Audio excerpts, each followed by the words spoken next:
Hello, I'm Ray Motor from ACG, and welcome to another edition of the Hot Seat. Alcatel is about to make an announcement in the core space.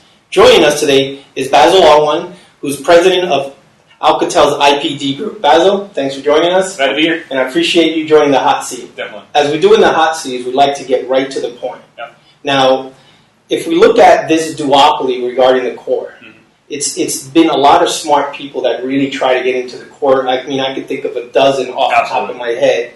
Why are you getting into this market, and why now? It's a great question, actually, because back in 2000, there was probably 10 plus router startups, core router startups, and they all had a bit of a tough time. Our view has been, we've been building routing platforms here for quite a while, and we've always looked at the core market and said, when is the right time for us to enter the core? And our view was, let's enter the core when we see an opportunity to add some real value. And we see the core changing more than it has in the past. The big change that's going on in the core is that service providers are moving more and more resources to metros by necessity. So you got data centers, huge data centers coming online. You got video caching. Over time, there's this growth of metro cores. So it's not one core anymore. There's a super aggregated IP core. And there's also all these metro cores that are growing. And the market, so the definition of core is changing. The opportunity is to build a platform that can address that change. And that implies a platform that has not only, of course, the raw speed, the raw capacity, but also some real flexibility. Right, I see. Now, what innovation are you bringing to this area? And on top of that, I mean, as you know, there's been two incumbents in that particular area. What innovation are you doing? And then I'm hearing a lot of talk, there's a lot of publicity regarding the LSR, which has been resonating real well last year. That's right. How are you planning to address that particular need right now? Right, so it starts with the market. So like I said, the market we see the market changing a bit. The idea of a super core, or a LSR-only core, is an idea that's been around for a long time. And the idea has been, simply put, if we do a less functional but higher density platform for the supercore, that's just doing label switching, we can get better density, lower costs, better power efficiency. But we've come to market on the edge and our technology has been driven around network processor silicon. So what we've been doing is riding the technology curve of network processors. Network processors are fundamentally different. They give you complete flexibility in the forwarding plane. With 40 nanometer, and the right designs, we've been able to actually hit better density, better cost, better power, but still have a platform that can do not only LSR, can act as an LSR for a supercore, but the same exact platform, not different blades, the same blades, can also be full IP routing, so they can be an LER. They can also do some data center interconnect and some basic infrastructure VPNs, but all at speeds that are even higher than the fastest LSR-only code designs on the market. Yeah, that's interesting. I mean, I think because it's an idea where core networks haven't changed much over the last few years, so it's an interesting way to look at it. Now, I noticed in talking to some carriers, some like the blue card and like the green card from an architectural perspective, and it seems that the concept of even selling is no longer selling a router anymore. It's selling a platform, selling a solution. Absolutely. What architecture are you going with? I hear multi-chassis, standalone. What makes sense for you? That's right. So we're announcing a platform today that can both operate as standalone. In a standalone mode, it's 32 tera half duplex math, or 16 tera real math. So it's 11600 gig ports in a single router. Single router. So this is incredible density. It's the highest density platform in the industry. The platform can also be used in a multi-chassis. So it's a family of products. It includes the big one, the XRS40, which is 160. There's the XRS20, which has 80 100 gig ports, and then with the XR16C, XSR16C, which gives us a bit of granularity in the family. It's a nice family of products.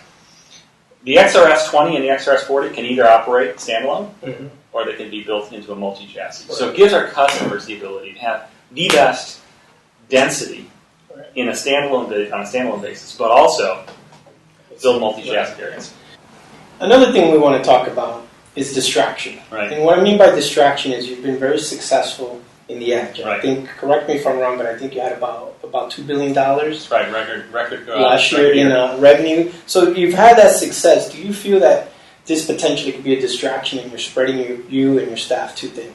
Yeah, well, it's a great question because you got to be really careful. We've been very systematic about moving into adjacent areas. Start at the edge, really in the business edge, and then we move to consumer edge, mobile aggregation, mobile backhaul, mobile edge. But we've been doing that as we've grown our team. So we certainly have the capacity to grow, and we're continuing to do that.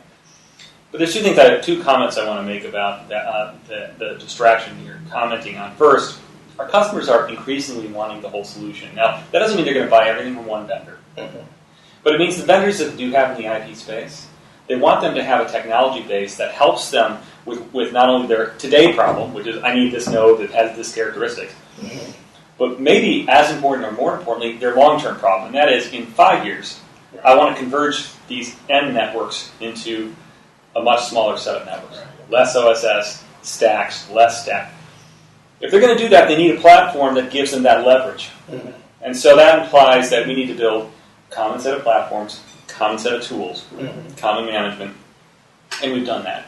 So to a degree, we're needing to expand our capabilities to support our customers' desires to use our technology to become more efficient.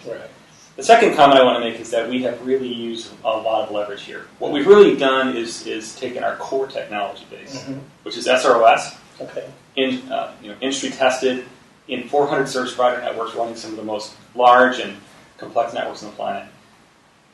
We've taken SROS and we've taken our core silicon technology and system design expertise, but that's the network processor, and we've applied them to the core at a time when the core needs those functions. So, and when I say the same technology, I'm talking about the same chips.